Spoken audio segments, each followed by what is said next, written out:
What I want to do today is to talk quite briefly about some of the strategic implications of Accent's work in tackling worklessness, and to talk about three key messages that we believe are significant. So I'll start, but before I go into those three key messages, I just really wanted to give you a very quick overview of the sorts of programs and work that we've been doing over the last 10 years or so. Because I think it's important that everyone understands what we're doing in order to put this into some context. I started with a very small youth build programme in Bradford in 1997. And Age, as one of my colleagues and myself, worked with 12 young people, managed to get them into a construction apprenticeship in that first year. And that's been the bedrock of what we've been doing in worklessness within my organisation. And it involves a lot of different aspects. It's not just about a local labour initiative. It does actually deliver a lot of what Dave was talking about there in terms of advice to tenants and other people living within our communities.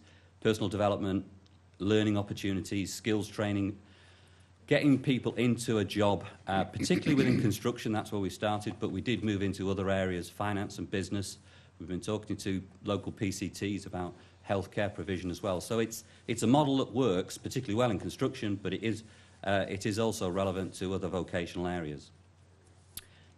We've also developed a programme around work-based learning, particularly dealing with entry to employment programmes which involve numeracy, literacy and ICT skills training, because a lot of people aren't job ready and need a lot of that type of work to get them to successfully sustain a job within the work environment.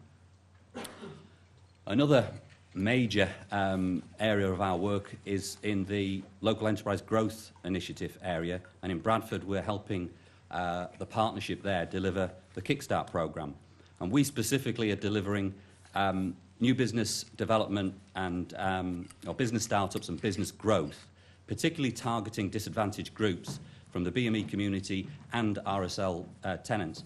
And the really innovative thing there for us is that we're leading, as an RSL, a partnership of 5 organisations, and we've all come together to actually develop that programme, which I think is important.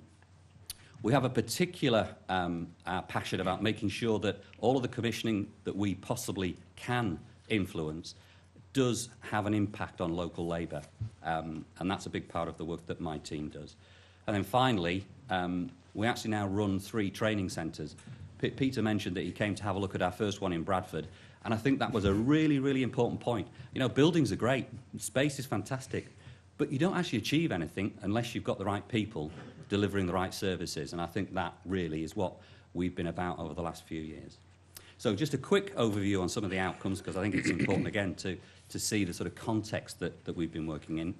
We worked with over 1,400 people, but as I say, we started with 12 in 1997. In the last year, we've worked with probably about 500 people. Number of people accessing jobs, over 400. Number of people gaining qualifications, 750. And we've secured 5.23 million of external funding to support the programmes that we've been doing, the sorts of funding packages, the cocktails of funding that we all have to work with.